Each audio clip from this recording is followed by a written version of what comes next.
Welcome back. You're still tuned in to News and Views with myself, Salailo Makwidiri. And the time is 9:36 Central African time, and we'll be turning our attention to the escalating Israel-Iran-US war, now entering its sixth day. The conflict began with coordinated strikes by the United States of America and Israel on Iran, targeting military infrastructure, targeting nuclear sites, and some very, very prominent leadership figures, including the killing of Ayatollah Ali Khamenei, who's the supreme leader of Iran. And Iran in itself has also responded with ballistic missiles and drone attacks against Israeli cities and UAE bases across the Gulf, including countries like Bahrain, like Qatar, Saudi Arabia, and some parts of the UAE. Civilian infrastructure in Tehran itself has been affected. Hospitals, schools, and even historic sites have been hit, while I think the most concerning aspect of this being the closure of the Strait of Hormuz, which has been effectively cordoned off. It has been closed, and it looks like it's going to be threatening global energy flows. And President Donald Trump of the United States of America has framed the military action as being urgent, saying, and I quote, "If we didn't hit within 2 weeks, we would have a nuclear weapon," suggesting that if there was no attack on Iran in the next 2 weeks, they would have conjured up a nuclear weapon, and this could have posed a threat to the United States of America and its allies. We don't know how true this is, but yeah, we're going to try and unpack it because this is happening while in the US in itself, support for this war on Iran is very limited. I think the last time I saw any kind of survey on it, it looked like 25% of Americans are backing the strikes. This according to a poll conducted by Reuters in conjunction with Ipsos. But yeah, we're going to be unpacking, shall we say, the American perspective on this war, what's at stake for the US, and the regional and global implications that it will have. And we're joined by Brooks Spector, veteran US diplomat and political analyst. Brooks, thank you so much for joining us. Welcome to News and Views. Always a pleasure having you on air. Good morning. Good to be with you. Let me clarify. When you say veteran, it's veteran as in retired, as opposed to veteran as in long service. Yes. That's exactly what I mean. Not boots on the ground veteran.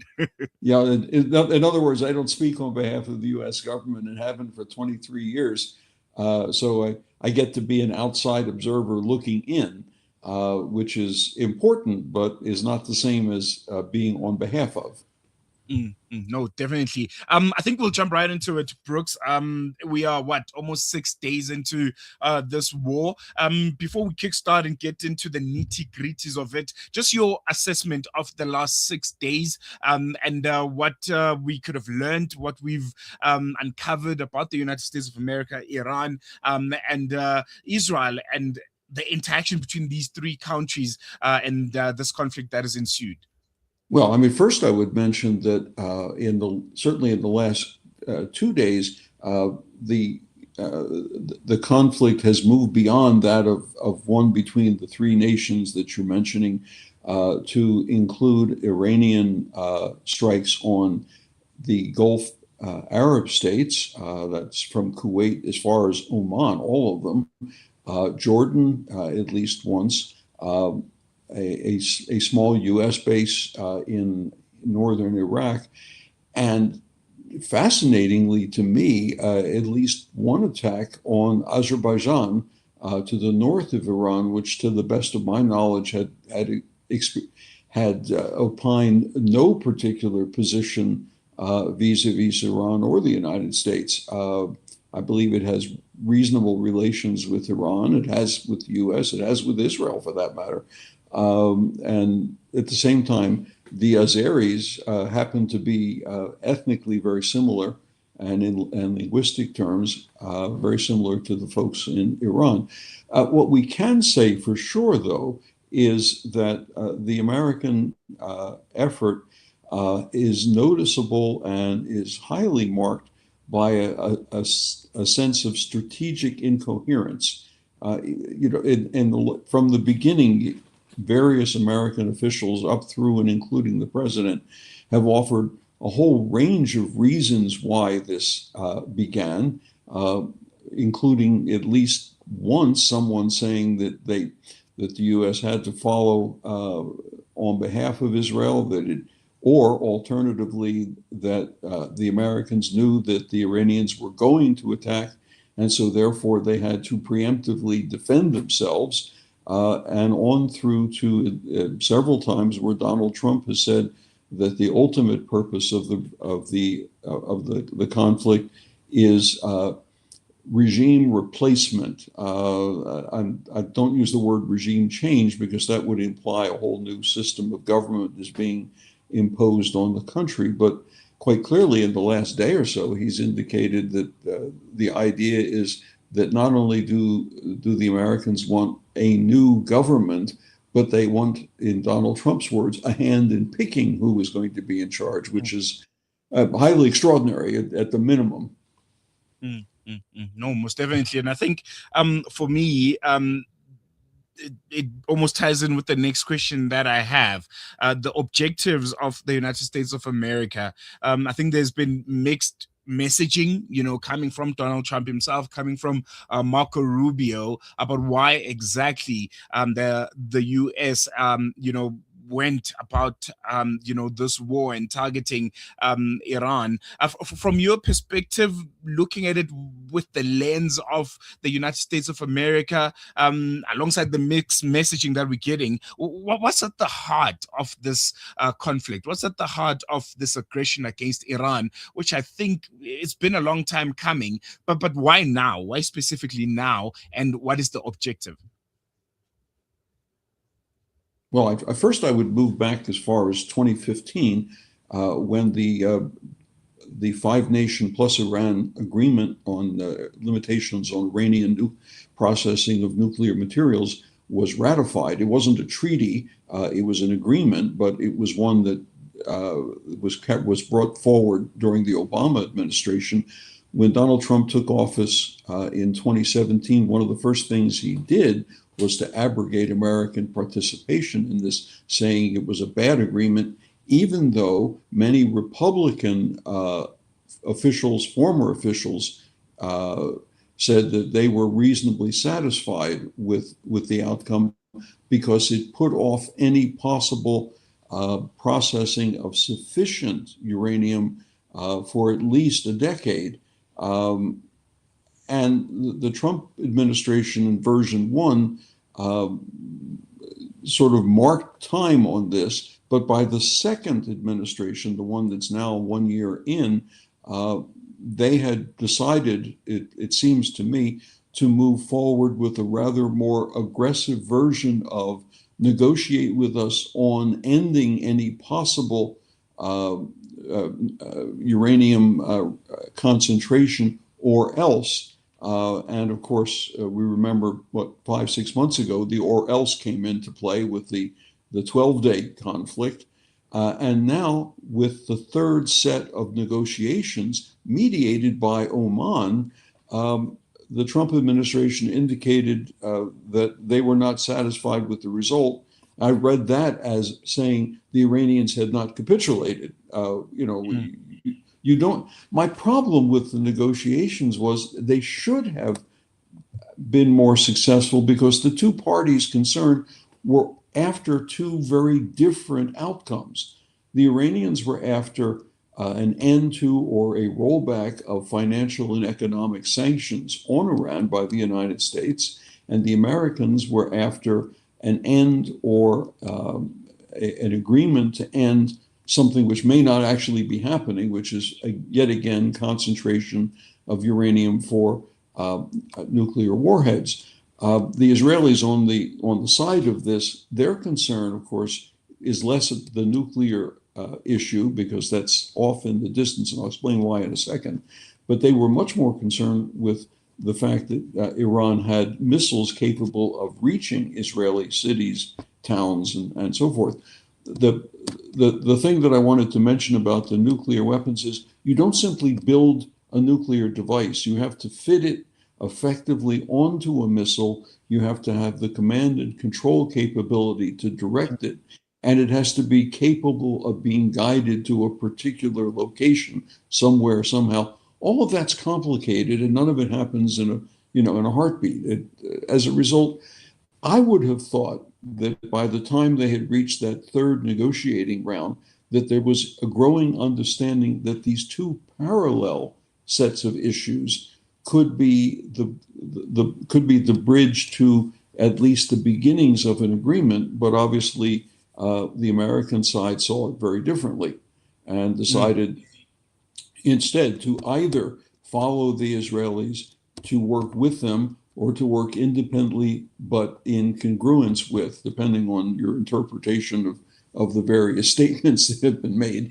And now it seems that the end goal is less the nuclear question, although that remains important, less the missiles, although that remains important, but the end of the regime in Iran as we know it.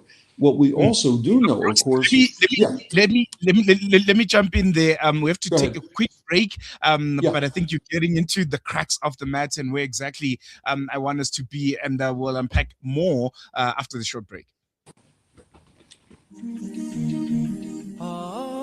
Across Sudan, starvation is tightening its grip. With rising food prices and widespread malnutrition, 8.7 million people are now facing emergency or famine-level hunger.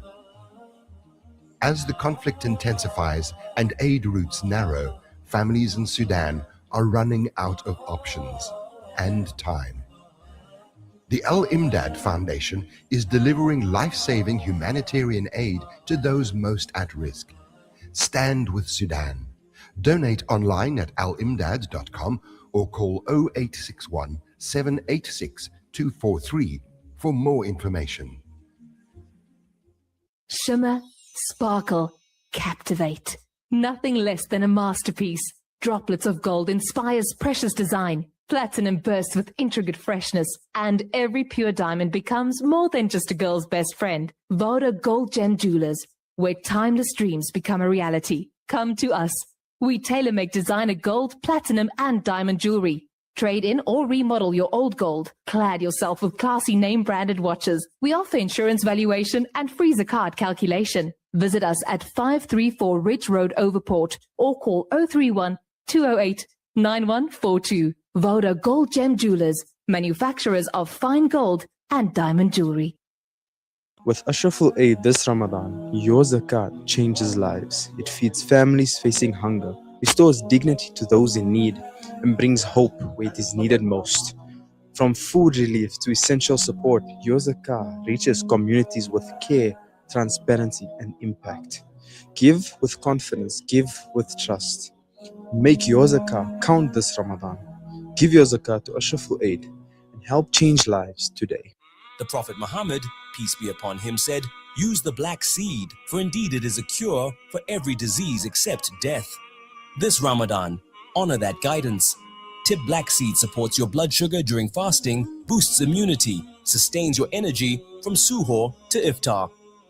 Available at leading pharmacies. Tip Black Seed, your golden drop every day. Discover the Africa of your dreams and surround yourself with her spectacular beauty. Relax beneath her serene sunsets and explore wildlife at its natural best. It's where the pride of Africa comes together. The Kwantu Private Game Reserve. Get to know the Big Five or cruise on an elephant safari game drive. Interact with lion and tiger cubs and enjoy world-class halal cuisine while we pamper you during your 5-star stay. Indulge in the true African experience. For reservations, call now on 042-203-1400 or visit kwantu.co.za. The Kwantu Private Game Reserve, the place of gathering. This Ramadan, please consider donating to the Islamic Dawah movement. For over 45 years, IRIM has built over 80 masjids and distributed more than 160,000 Qurans in 8 local languages. IRIM has installed over 250 boreholes and water wells. Over 1,000 children are fed daily, building strong Muslim communities in disadvantaged areas. You are listening to Salam Media live from our headquarters in South Africa. This is Salam Media, keeping you company this Ramadan. Welcome back. You're still tuned in to News and Views with myself, Salailo Makwidiri, and we're having a rather insightful conversation with former U.S. diplomat and political analyst Brooks Spector, just getting insights on this latest conflict between Iran, Israel, and the United States of America. Brooks is joining us via our virtual platform. And before we went to that short break, Brooks, I think we were getting into the very, very important aspect of this conflict, the reason why the United States of America entered this war or prompted attacks against Iran and Israel in itself, if they could be, as a lot of analysts suggest, the tail that is wagging the dog when it comes to the United States. Well, I actually don't think it was the Israelis dictating American actions. As far as I can interpret it, it was a congruence of similar ideas, but as I indicated a little bit earlier, on slightly different grounds. The Israelis were much more concerned with the idea that Iranian missiles could, as they have, landed on Israeli sites and cities. The nuclear issue is important to them, but that's something a little bit over the horizon.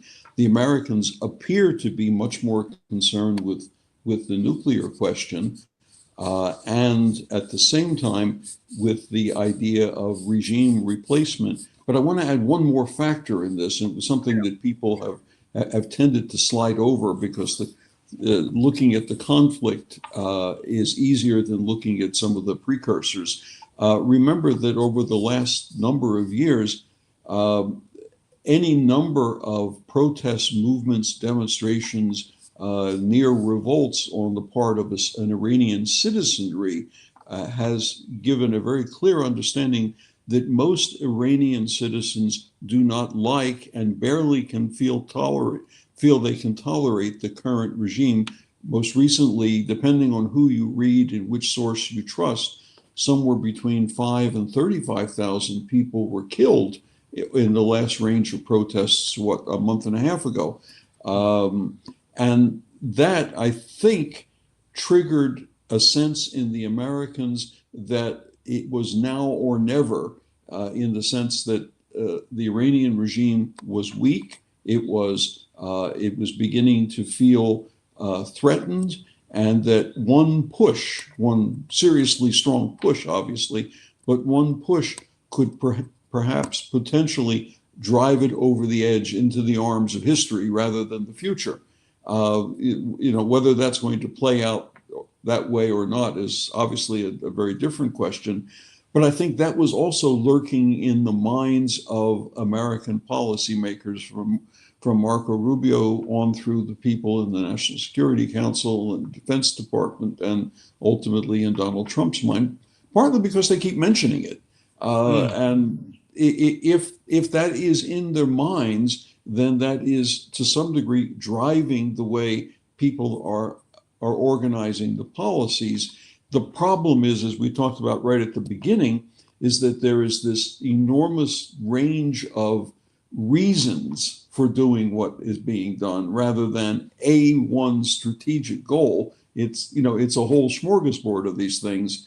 And depending on who's speaking, you get to pick which one is more important than the other. No, most definitely. I want to touch on the regional implication and impact that this conflict has had, especially when it comes to the Gulf nations. There are reports that they are becoming increasingly frustrated because they've essentially been dragged into a conflict they didn't choose.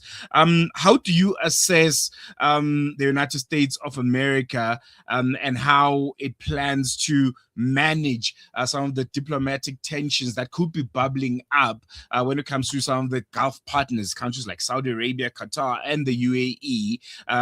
The reports suggesting that they're unhappy. They feel like the United States of America is not doing enough to protect them, and just generally their role in this conflict and interactions with the US. Well, I think we need to look first at this question from the perspective of those nations, rather than what will the U.S. do to protect them. From what I have been able to read and hear about it, it seems to me that they are increasingly not simply worried, but increasingly angered that they have been dragged into it because of the way in which Iranian missiles and drones have attacked their cities, not simply the American bases that may be in those locations. After all, a missile attack that hits a major hotel apartment complex, the Fairmount Palm in what is it I think it's Dubai. Is it Dubai or Doha? Yeah, I never quite get the name straight between Doha and Dubai, having landed in both of them, but been very, very groggy when the plane touched down. I never remember which one I'm in. But that certainly was not a military site. It was downtown, and you could see it on television around the world. There was this big apartment hotel that was burning. I think there's an increasing anger that those nations are being forced now to pick a side deliberately, and then that ties in with your comment that not enough American protection. You'll notice that French, British, and others are sending air defense systems and activating fighter jets to be part of a larger, more coordinated defense of that area. And that in turn ties in with the question you touched at the very beginning of your comment, which of course is the Strait of Hormuz. Yes. And there, the 20% or so of the world's consumption of petroleum and natural gas flows through that very narrow passageway. What is it, 30 some kilometers across? 33. Which means that, thank you. Well, you're a geographer, you got it right. We were all forced to do a bit of reading. Oh yeah, maps and reading, that's what we're living on. And that is easily interceptable by a missile, a drone, or even a small patrol boat, as has happened in the past. And the Americans now say they are offering risk insurance for freighters and tankers that are flowing that way. One of the things that triggers, though, is think about the relationship of China and India to this conflict. They depend to a very considerable degree on imports of oil and natural gas from the Persian Gulf through the Strait of Hormuz. And that, I think, explains the reluctance of either nation to be strenuously objecting to the way in which the Americans and the Israelis are engaging with the Iranians, and rather hoping for some sort of quick resolution to this so that the flow of fuel can resume. One thing that you, me, everybody else is tracking, of course, is the price rise in oil. There's an odd irony in that, because it has now sailed past $85 a barrel, at least the benchmark prices. That has meant two things. It has meant that Russian petroleum is now a more valuable resource, and the Indians are now importing Russian oil, and they have gotten a temporary approval from the U.S. despite sanctions to do so. But it's also triggering or will trigger production of oil that is produced in the U.S. and Canada through fracking and other means, because there the break point for the pricing is about $62, $63 a barrel. Below that, it's not worth it to do it. Above that, it again becomes profitable. At $85 a barrel now, it really is profitable again. And so you're seeing all these disruptions in the international economy and the flow of fuels as a result of this conflict, and not all of them are immediately going in one direction. No, very, very concerning. We are running out of time. I just have one last question before I let you go. Sure. Just looking at public support in the US internally, it appears to be low, and Congress has also resisted authorizing further action. Just looking at Washington, how do you see them addressing some of these political constraints domestically, and dealing with this war? Well, the support among the population in the U.S. is not a majority, although it is stronger among Republicans, and it is definitely stronger among some more conservative Republicans, but certainly it's not a majority of the nation. There is a tendency historically to rally around the flag, as we say, at least initially, although as time goes on and it becomes a complex question and there is more death and there is more destruction, that support tends to ebb away. Congress was unable, at least in the Senate, to pass a resolution on whether or not it could approve the current conflict, and that was a function of the fact that the Republicans control the Senate by a small but what turned out to be a crucial majority, since it was basically a straight party vote. Unless the conflict reaches a conclusion quickly, it's almost inevitable that support will begin to degrade. It is almost inevitable that the conflict and its after effects will begin to affect the midterm elections, which are now set obviously for early November, and that it will become a campaign issue for Democrats and for some Republicans as well, that Donald Trump promised to end forever wars and to not send troops abroad, etc. And yet here he is in what may well become, at least, in some people's minds, a forever war, and certainly sending military personnel in harm's way. So it's going to have an interesting and not easily predictable political outcome within the U.S. No, most definitely. I think we're going to learn that note, Brooks. Thank you so much for joining us. Always a pleasure. I think the coming days will be very, very critical as this war continues to impact not just the Middle East, but also international trade. As you mentioned, energy markets. All of us are going to feel the pinch, and I'm sure we'll be chatting again soon. Really appreciate it. You take care. No, it's a pleasure. There we go. That was Brooks Spector, a veteran U.S. diplomat, former U.S. diplomat, I should note, and also political analyst, helping us unpack the American perspective on the escalating Israel-Iran-U.S. conflict, and touched on all of the parts and nooks and crannies of it, from the motivations behind the strikes that we saw initially and the regional fallout, and how the Gulf states also being impacted. I think, as I mentioned, the next coming days are going to be very, very critical as we all watch and hope to see the end to this war, because it's not just in the Middle East where its consequences are felt and the loss of life. It's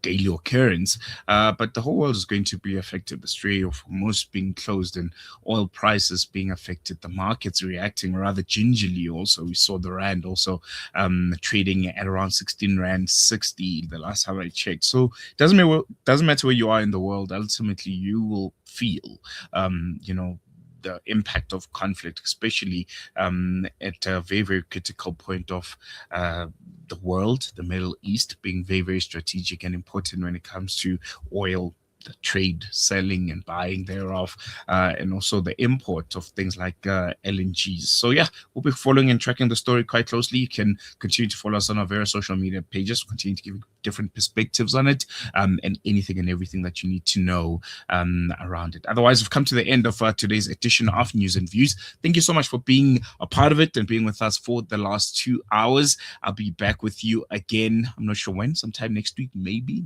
not. But keep your eyes and ears peeled to our various social media pages. We're going to be having our guest presenters as we've done through the month of Ramadan. So yeah, you never know who's in store, who might be sitting on this exact chair that I'm sitting on. But yeah, it might not be me. I'll be back with you some other time. Otherwise, bye for now. Shap shap.